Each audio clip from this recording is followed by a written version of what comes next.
Nak, santri itu manusia suci, jangan diganggu. Santri itu orang pilihan, biarlah mereka itu fokus kepada kesantriannya.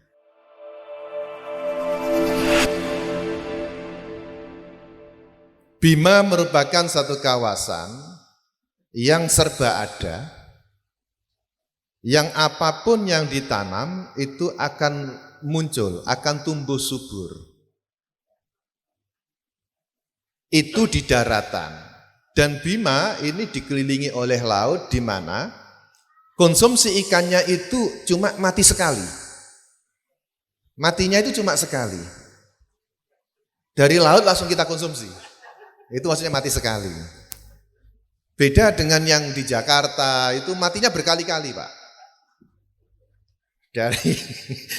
Dari TPA, kemudian ke pasar, kemudian ke restoran. Berapa kali mati itu sudah. Nah, ini harus kita syukuri bagi siapapun yang terlahir, tumbuh, besar di Bima. Di bawah bimbingan Sultan Muhammad Salahuddin. Semoga Allah memberikan tempat yang terindah di sisinya. Dan saya yakin siapapun yang peduli dengan NU, apalagi ini merintis NU, itu adalah orang-orang pilihan Allah. Orang-orang yang tidak arogan, orang-orang yang punya kebesaran jiwa, kelapangan dada, selalu mengarus utamakan, menjadikan kemaslahatan publik, kemaslahatan warganya itu menjadi orientasi utama. Dari Sultan Mahmud, ini tahun 1932 kalau enggak salah ya. Kemudian ini hanya berselisih 6 tahun.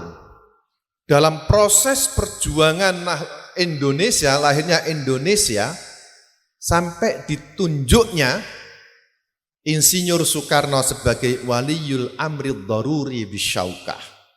Yang ditunjuk itu Soekarno oleh Rais Akbar Kiai Haji Hadratus Syekh Muhammad Hasyim Asy'ari. Bukan putranya Kiai Wahid Hasyim, Kiai Abdul Wahid, bukan. Tapi yang ditunjuk adalah Insinyur Haji Soekarno. Kenapa? Negara ini butuh pimpinan yang mengayomi semuanya, yang berwawasan luas.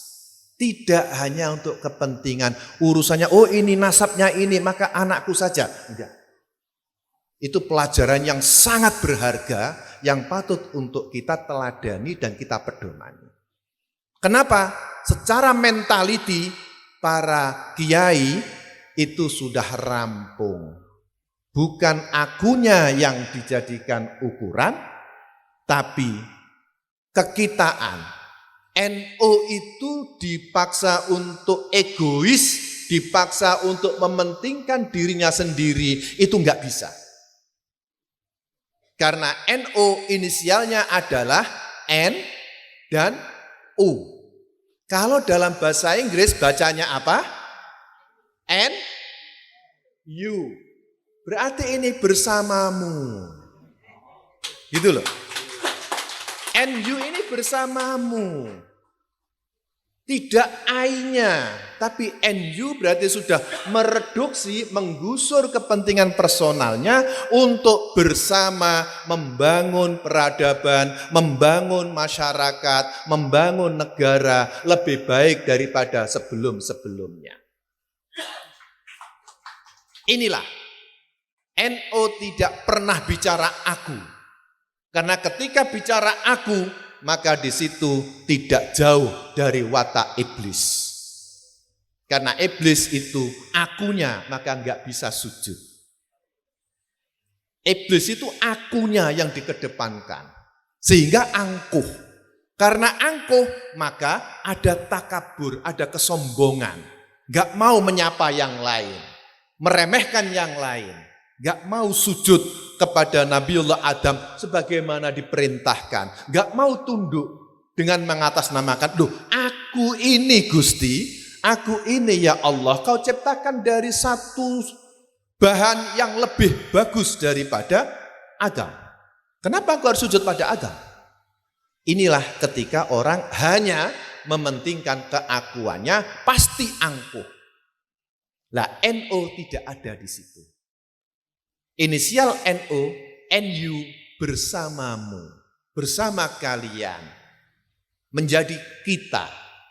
Dalam bahasa Arabnya, kita itu adalah nahnu. Nahnul ladzuna sobahus sobhaba. Kami ini akhirnya menjadi sahabat. Menjadi teman dekat, itu sahabat. Itu. Dari teman dekat ini sehingga ada komunikasi akan menjadi saudara. Rasulullah Shallallahu Alaihi Wasallam di dalam perjalanan untuk mengembangkan dakwanya, waqad akha Rasulullah Shallallahu Alaihi Wasallam ma'a ashabihi fitawaddin, mengangkat saudara terhadap sahabat-sahabatnya itu dalam cinta kasih, landasan cinta kasih untuk memberikan layanan terhadap yang lain. Maka NO bekerja sama dengan PMK untuk dalam program revolusi mental ini sudah pas. PMK bergandengan bekerja sama dengan NO ini sudah tepat. Maka kehadiran Pak Aris ini sebagai representasi dari PMK untuk pengembangan, untuk mensosialisasikan program revolusi mental. Ngaji revolusi mental, bukan mental. Itu mental, direvolusi. Kenapa? Karena seiring dengan perjalanan waktu, kita banyak abai terhadap mentalitas kita. Mental sebagai muslim, mental sebagai warga negara, mental sebagai khalifah Allah di bumi. Kita lompat saja tanpa sadar pada fakta kita adalah hamba Allah, faktor keberadaan kita adalah kesatuan jiwa raga. Gitu, jadi monodualistik atau monopluralis. Kemudian fungsi kita sama sekali sering kita abaikan. Fungsi kita adalah sujud. Wa ma khalaqtul jinna wal insa illa liya'buduni. Itu fungsi kita sebagai makhluk itu adalah untuk menyembah, mengabdi kepada Allah. Setelah selesai mengabdi, kemudian kita manifestasikan di dalam layanan terhadap yang lain, terhadap sesamanya. At-ta'abbud wal khidmah gak akan pernah bisa kita lakukan kalau pada diri kita tidak ada ketawaduan. Tawadhu adalah kerendahan hati. Disitulah bisa menggusur egonya, disitulah akan muncul kejujuran, disitulah akan selalu muncul merasa tidak mampu. Gitu, akan muncul menggandeng pada yang lain, akan bertanya bil jarri wat tanwini wan nida wa alwa musnadin lil ismi tamyizun hasolat tamyiz, akan menjadi manusia makhluk sejati yang utuh, yang mentalnya utuh sehingga bisa naik menjadi khalifah Allah, wakil Allah di bumi ini. Apa untuk apa? Menghadirkan kemaslahatan. Syaratnya adalah bil jarri, dengan dengan ketawaduan. Karena dari tawadhu pasti akan ada kejujuran. Dari tawadhu ini wat tanwin, akan ada keterbukaan, akan berupaya untuk melipat gandakan kemampuan bersama yang lain. Nidak dulu. Setelah punya potensi sedemikian rupa, maka nidak akan mensosialisasikan, akan promosi, akan mengajak yang lain. Dan al dengan definitif, jelas, tidak kabur tapi jelas. Bahkan untuk menjadi pimpinan saja itu harus definitif. Al ta'rif, enggak boleh nakiro. Karena nakiro itu qabulu al mu'assira. Kalau nakiro itu akan tergantung amilnya. Tergantung siapa yang meracuninya. Tergantung pada pihak mana yang memberikan informasi-informasi. Itu nakirotun qabulu al mu'assira. Makanya wala yajuzul ibtida bin nakiro, gitu kan? Enggak boleh untuk mengambil pimpinan itu yang awam. Nakiroh. Kenapa? Qabulu al-mu'assirah itu enggak punya prinsip, mencela-mencele, tergantung arah angin gitu kan? Gitu. Nah, itu kalau mau tahu itu ngajion nggone gini. Belajar nahwu nanti. Nah, para bapak, para kiai yang dimuliakan Allah, anak-anakku sekalian, ketika saya melihat di sini santri sedemikian rupa, maka yang kuingat adalah untuk membangun mentality adalah pelajaran yang diberikan oleh bapak saya waktu kecil. Dan itu wajib. Wajib setiap putra-putri beliau itu wajib faham kitab ini. Yaitu Wasoyatul Aba lil Abna. Yang ingin saya sampaikan dalam hal ini adalah satu tema, satu bab terpenting yang di situ selalu dikatakan ya bunayya.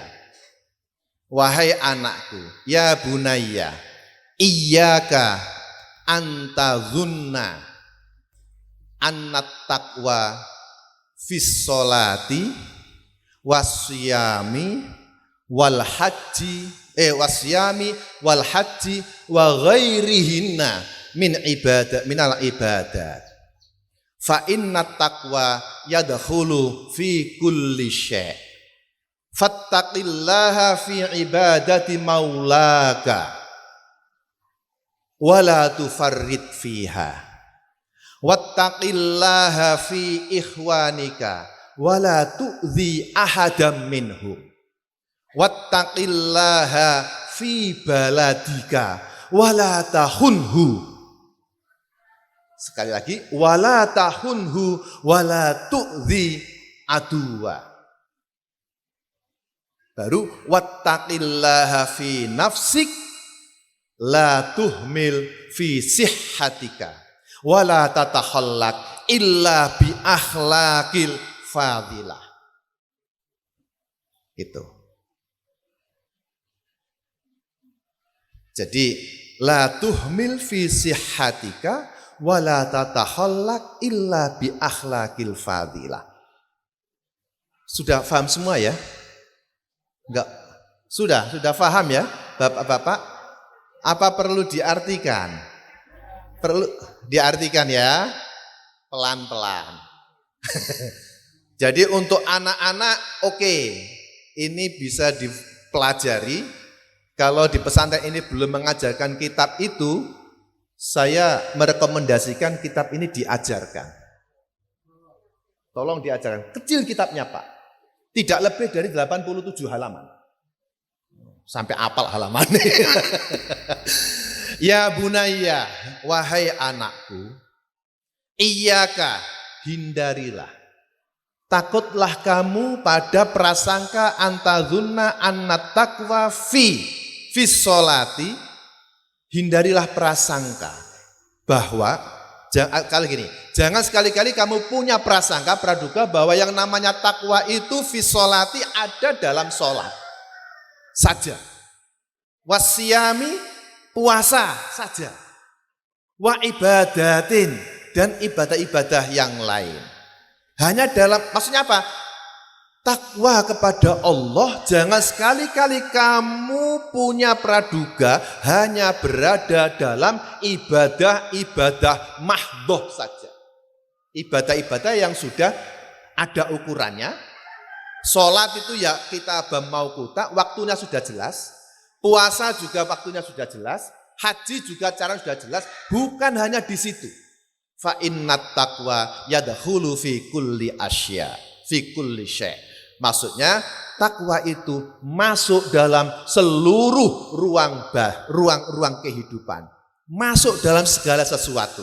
Fi kulli syai' ini maka fattaqillaha, maka takutlah kamu kepada Allah. Fi ibadati maulaka, di dalam mengabdi, di dalam menunduki maulaka, Tuhanmu. La tufarrid fiha, jangan sembrono dalam sholat, jangan sembrono. Ketika ini kita masih punya kelonggaran, maka azan langsung jalankan sholat secara jamaah. Maka Imam Syafi'i itu jamaah itu wajib loh Pak, bukan sunnah loh. Jamaah itu wajib. Kenapa? Karena warga Hijaz saat itu agraris kehidupannya. Orang bercocok tanam selesai, banyak nganggur di rumahnya. Maka supaya tidak terjebak dalam keinginan-keinginan perilaku-perilaku yang menyimpang, muncullah jamaah wajib. Wah, karena berat seperti itu, maka NU mengambil salah satu dari mazhab 4, mencari yang sunnah. Ada Ahmad bin Hambal itu sunnah, Abu Hanifah sunnah, Imam Malik sunnah. Itu yang wajib adalah Imam Syafi'i, karena melihat realitas. Bagi santri, jamaah adalah wajib. Tidak jamaah adalah haram, karena dalam proses pembentukan karakter. Bahkan tahajud saja itu wajib. Waktu kecil saya dulu, itu di pondok itu nggak ada Pak, yang anjuran itu nggak ada Pak. Yang ada itu wajib larangan, wajib haram, cuma itu aja. Gitu.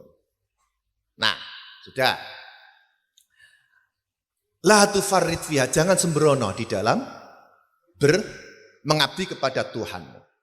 Wattaqillaha fi ikhwanika, dan takutlah kamu kepada Allah. Jadi landasannya takwa kepada Allah fi ikhwanika, di dalam kolaborasi dalam memperlakukan saudara-saudaramu. La tu'zi ahadam minhum, jangan kau menyakiti satu orang, salah satu dari mereka itu.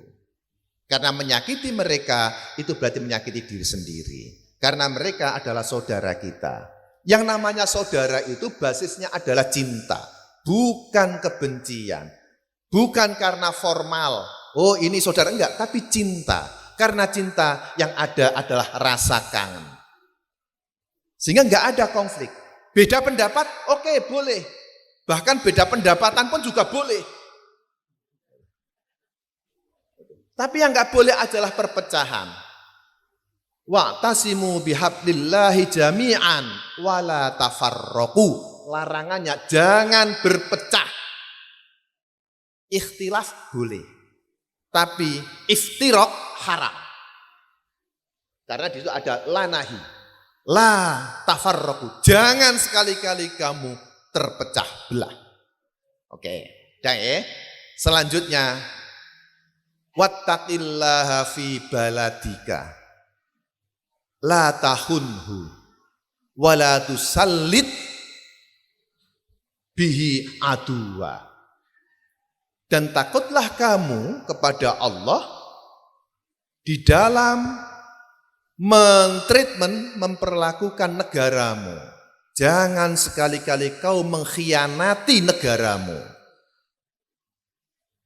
Muslim Indonesia haram hukumnya untuk mengkhianati NKRI. Itu sudah ditanamkan pada saya sejak kecil, Pak. Padahal fikihnya enggak begitu, gitu kan? Tapi sejak kecil diajari bagaimana hidup bersama yang lain, bagaimana hidup dalam suatu negara. Ketika negara tidak aman, kita enggak akan pernah bisa sholat secara khusyuk, Pak. Maka negara harus aman. Jangan kita mengkhianati negara kita, apapun argumennya. Apalagi pakai khilafah itu. Itu pengkhianatan terhadap ajaran Islam yang sejatinya. Gitu.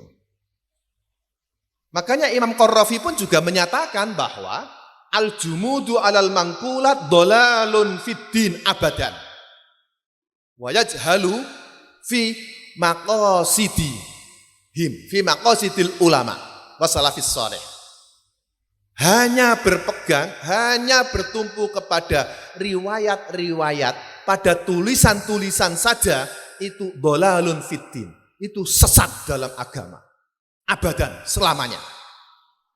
Dan orang yang seperti ini, itu orang yang gak ngerti tentang tujuan-tujuan risalah keislaman itu hadir, pandangan-pandangan masa lalu itu ada, para ulama itu memunculkan pandangan-pandangannya, itu setelah melihat realitas Pak, melihat persoalan-persoalan yang ada di sekelilingnya, maka muncullah pandangan-pandangan yang menjadi solusi bagi masyarakatnya.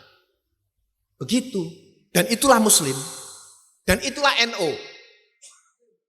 Maka wahai kata Mbah Hasyim Asy'ari dalam Muqaddimah Qaunun Asasi, halummu ayyuhal atqiya wal agniya wal fuqara wal juhala wadkhulu li hadhil jam'iyyah al mausumati bi jam'iyyatin nahdlatil ulama bil mahabbah wattisalil arwah wal ajsad. Maka ayo. Masuklah wahai orang kaya, wahai orang alim, wahai orang fakir, wahai orang miskin, wahai orang bodoh. Masuklah ke dalam organisasi almarhumati, almausumati, yang dirahmati Allah, yang diberi nama Nahdlatul Ulama. Ini bil mahabbati, dengan cinta kasih. Oh, keren kan? Nah, kalau nggak keren berarti belum baca Muqaddimah Qaunun Asasi. Gitu. Karena saya hanya menyampaikan saja apa yang ditulis oleh Mbah Hasyim Asy'ari. Yang tulisan ini ditasheh di Gresik, di rumahnya Mbah Zubair. Mbah Kiai Zubair orang Gresik, Kebungson. Itu alim, sepuh, jadi setahun setelah NU lahir, beliau kapundhut. Tapi ini sepuh betul. Oke, dah kita lanjutkan. Dengan demikian, maka agar kita tetap bisa khidmah pada Nahdlatul Ulama ini, jangan sampai kita terjebak di dalam penyakit-penyakit sosial yang bisa menggagalkan kita menjadi orang baik. Apa itu? Kata Ali bin Abi Thalib, laula khamsu khisalin lasoron nasu kulluhum sholihin. Andaikan tidak ada 5 sikap ini, lasoron nasu kulluhum sholihin, pastilah masyarakat ini semuanya baik, semuanya dinamis. Maka pakai kata yang dipilih itu adalah soleh, karena sod lam ha ini di samping dinamis juga harmonis. Soleh, orang soleh itu pasti harmonis Pak hidupnya Pak. Ya kita bisa contoh pada guru kita sama nyainya ini harmonis sekali. Semalam kita gojok sak kemengi tapi ternyata harmonis saja. Dan tapi punya pengaruh. Semalam beliau menyampaikan, besok saya itu dapat ada kewajiban, ada wadifah untuk mendoakan manten. Yang jadi manten siapa Kiai? Doakan diri sendiri jadi manten atau gimana? Saya bilang sama Bu Nyai, hati-hati Bu Nyai. Ini kalau sudah hobi mendatangi doakan manten pada saatnya akan jadi manten lagi.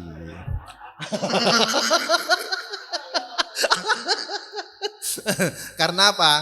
Karena kata beliau melihat, oh ternyata jadi manten itu enak ya. Apa-apa dilayani, dijaga, jadi manten. Memang jadi manten itu enak, tapi jangan suka jadi manten. Jadi manten itu enak, tapi jangan suka jadi manten. Itu aja. kuncinya. Apa lima hal itu? Apa 5 hal itu? Adalah al-qanaa'atu bil jahli. Awwaluha al-qanaa'atu bil jahli. Menikmati ketidaktahuan, menikmati kebodohan. Maka generasi kita, generasi muslim gak boleh ada yang bodoh. Harus alim. Itu. Harus tidak bodoh. Gak boleh qanaah. Loh, ini kan qanaah, ini kan perintah agama. Menerima apa adanya. Loh, ya apa? Jadi qanaah, rela, ikhlas bil jahli terhadap kebodohannya. Ini salah satu penyakit menjadikan orang itu gagal jadi orang baik. Itu. Kenapa? 1. Karena rela bodoh, maka dia membiarkan waktu berjalan begitu saja tanpa ada upaya-upaya untuk jadi baik, untuk menjadi pinter. Membiarkan nafasnya, tarikan nafas, ditarik keluar, energi yang dimasukkan dalam tubuhnya dibiarkan begitu saja tanpa ada produktivitas. Waktu dibiarkan berjalan dengan kosong. Makanya kata Imam Ghazali, ta'attulul wakti maksiat. Biar para orang tua sadar. Jadi jangan sampai menjadikan anak itu menjadi tumpuan penyesalan pada kegagalannya. Anaknya dipaksa harus pinter, cukup saya saja lah nak, cukup bapak saja yang bodoh. Loh. Dalam Islam itu untuk mencari ilmu itu dari ayunan orang tua sampai lahat. Itu. Jadi tiap saat harus ada belajar, harus mutolaah itu. Agar apa? Agar kita husnul khotimah, Pak. Jadi tak kasih tahu caranya gampang masuk surga. Pokoknya cintalah ilmu. Tak kasih tahu. Saya termasuk orang, saya yakin saya itu ahli surga. Saya pasti masuk surga. Kenapa? 1, gandoli bapak saya yang cinta ilmu. Gitu kan. Yang kedua, saya cinta NU. Ya, kalau saya sampai nggak masuk surga, saya protes Mbah Hasim. Gitu loh. Jadi bukan karena saya hebat, enggak. Saya yakin aja. Apa itu? Man salaka tariqon yaltamisu bihil ilma sahhalallahu lahu tariqon ilal jannah. Siapa yang menginjak jalan, yang dalam perjalanan itu untuk belajar, maka dibukakan pintu surga, mudah dipermudah untuk masuk surga. Itu rajinlah datang majelis taklim. Gitu kan? Kalau perlu di sini, kalau belum ada kajian ngaji untuk ini, untuk masyarakat lansia itu, dipaksa Pak, datang sini Pak. Ini dipaksa betul, harus ngaji. Diminta ngaji untuk apa? Untuk lansia. Biar lansia ini husnul khotimah gitu loh. Dari rumah gini, itu sudah surga tok itu tempatnya itu. Sehingga pesantren hadir untuk masyarakatnya juga. Yang kedua, wasaniha wal hirsu alat dunya. Efek bodoh tadi, maka dia menjadi manusia yang rakus. Gak peduli halal haram, pokoknya rakus. Dikasih amanat untuk menjadi pimpinan terdepan, diabaikan. Dikhianati amanat itu untuk apa? Mengejar kekayaan. Dah. Yang ketiga adalah setelah wal hirsu alat dunya, yang ketiga adalah wasuhu bil fadli. Suh, ada riwayat lain, suh muta gitu kan. Tapi ini suh lebih parah daripada bakhil. Kalau bakhil itu kikir terhadap kekayaannya sendiri. Tapi suh itu kikir terhadap kekayaan orang lain.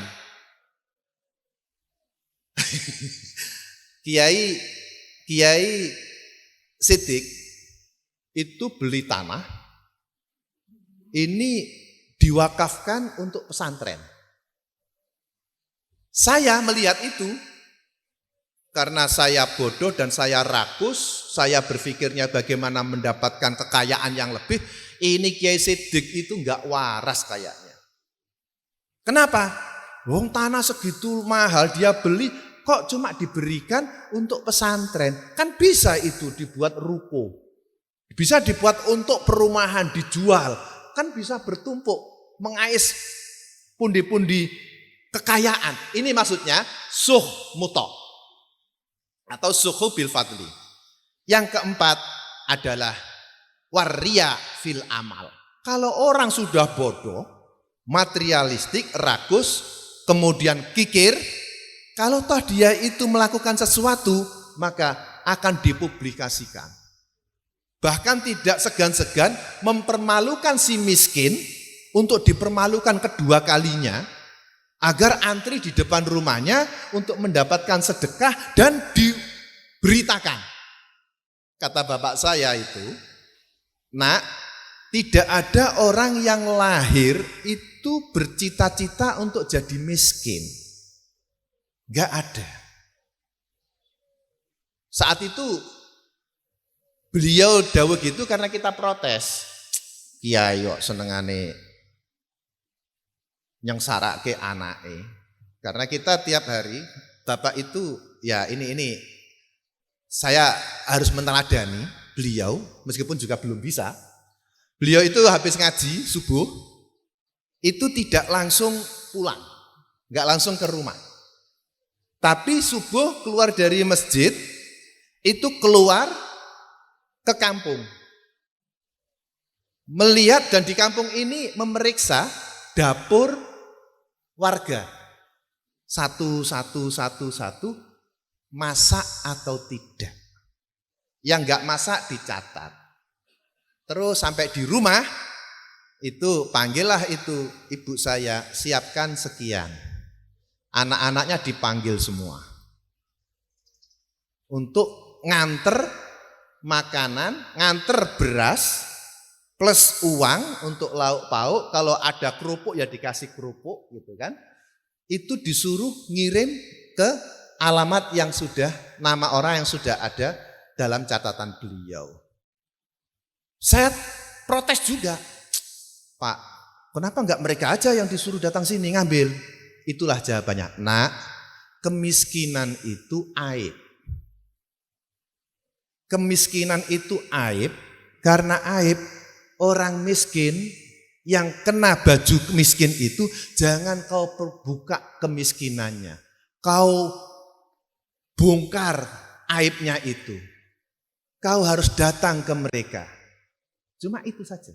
Jangan kau permalukan si miskin itu untuk mengalami aib yang kedua kalinya.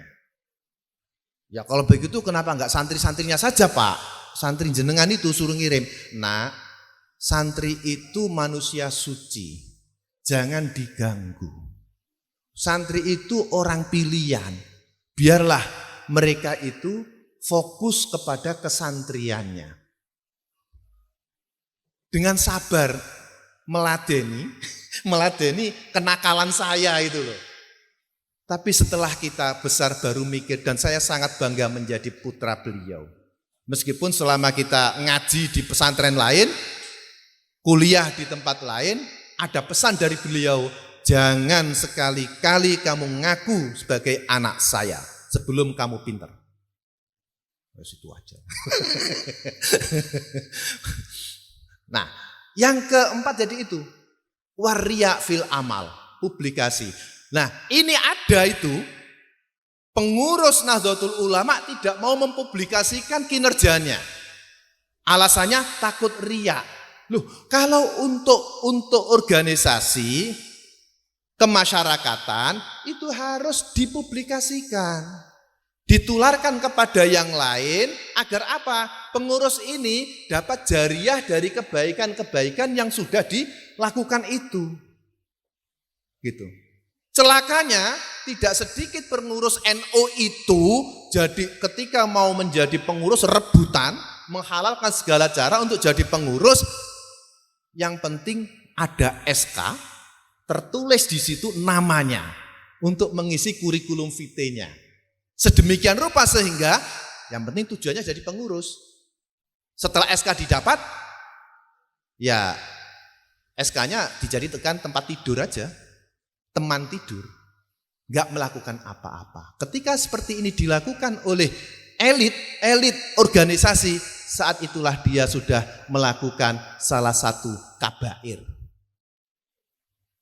Karena satu, mengkhianati sumpah jabatannya, yang kedua mengkhianati pendiri organisasi itu, yang ketiga mengkhianati yang memberi izin lahirnya organisasi itu, yang keempat mengkhianati warganya, yang kelima mengkhianati ajaran-ajaran organisasi itu. Wah, pedih ya. Yang kelima adalah wal i'jabu birra'yi. Penyakit sosial yang kelima yang menjadikan orang gagal jadi baik adalah merasa pandangannya, pendapatnya lebih hebat daripada yang lain. Gak ada yang lebih hebat daripada saya. Itu ujub. Ujub itu perilaku setan. Nah, dengan demikian para bapak, para ibu, saudara-saudara sekalian, anak-anakku sekalian, sebagai generasi penerus, kalian harus memotong kemalasan, kalian harus menghentikan kebanggaan terhadap ketidakmampuan, kebanggaan terhadap kebodohan kalian. Bapak-bapak juga harus mensupport semua upaya-upaya lembaga pendidikan yang ada. Dengan demikian, kalau ini sudah bisa terlaksana dengan baik, mentalitas sudah terbangun dengan baik, dipaksa NKRI itu bubar itu loh, enggak bisa. Karena sadar bahwa hubbul waton minal iman. Orang cinta tanah air itu berangkat dari iman. Saya tidak memaknai minal iman itu sebagian daripada iman. Bukan litab'id, tapi litaksil. Sejak kecil saya memaknai itu. Jadi cinta tanah air berangkat dari iman. Artinya siapapun yang mengaku iman kepada Allah pasti cinta tanah airnya. Gak mau kalah dengan kucing jantan. Kucing jantan itu selalu kencing bukan sembarang tempat loh Pak. Tapi itu titik-titik 4 mata angin itu dikencingi sebagai apa? Batasan teritorial. Siapapun yang masuk melanggar teritorial dia pasti akan dihajar. Itu kucing jantan, masa kita kalah dengan kucing? Perhatikan coba. Mesti 4 mata angin itu dikencingi. Waktu kecil kita ngawur, kucing gak beradab gitu. Ternyata setelah gede, oh ini. Jadi hayawan dengan instingnya itu pun punya keinginan, punya kecenderungan untuk mempertahankan wilayahnya. Makanya ketika kita baca Rasulullah Shallallahu Alaihi Wasallam hijrah pertama kali ke Taif, itu kan ditimpukin, dilawan oleh warga Taif, dilempari, kayak pesantren ini dilempari oleh tetangganya. Karena tetangganya ini pun juga nggak mau posisi dirinya itu terancam. Positifnya begitu. Nah, warga Taif bukan berarti menolak Rasulullah, wong belum kenal. Tapi warga Taif mempertahankan teritorialnya. Karena siapapun yang masuk ke kawasan mereka tanpa diketahui, ketika dikenal maka dianggap sebagai agresor. Jadi dalam rangka mempertahankan teritorialnya, makanya Rasulullah doanya Allahumma hdi qaumi fa innahum la ya'lamun. Demikian yang bisa saya sampaikan. Selamat berseminar, selamat berdialog dalam rangka ngaji PBNO. Ngaji Pancasila, nasionalisme, Bhinneka Tunggal Ika, nasionalisme dan Undang-Undang Dasar Republik Indonesia. Kurang lebihnya mohon maaf. In uridu ilal islah wa ma taufiqi illa billah. Wallahu yuwaffiquna ila ma yuhibbuhu wa yardah. Wallahul muwaffiq ila aqwamit thoriq. Wassalamualaikum warahmatullahi wabarakatuh. Untuk lebih berkahnya agenda kita buka dengan bacaan Ummul Kitab agar agenda kita dirahmati oleh Allah, diridhoi oleh Allah. Dan dalam bimbingan para muassis Nahdlatul Ulama dan muassis NU di Bima, para pejuang Bima, para pejuang NU, para pejuang negeri yang berangkat dari Bima ini, mereka tidak wafat begitu saja. Mereka, saya yakin orang-orang hebat ini hanyalah pindah alam, sehingga selalu akan mendampingi kita. Liridha'illahi wa li syafaati Rasulillahi wa li tatsiri maqasidana wa tahsili maqasidana syai'unillahi lahumul Fatihah. A'udzubillahi minasyaitonir rajim. Suratal ladzina an'amta 'alaihim ghairil maghdubi 'alaihim waladdallin. Dengan demikian agenda kita resmi dibuka dan dijalankan. Sekali lagi, assalamualaikum warahmatullahi wabarakatuh.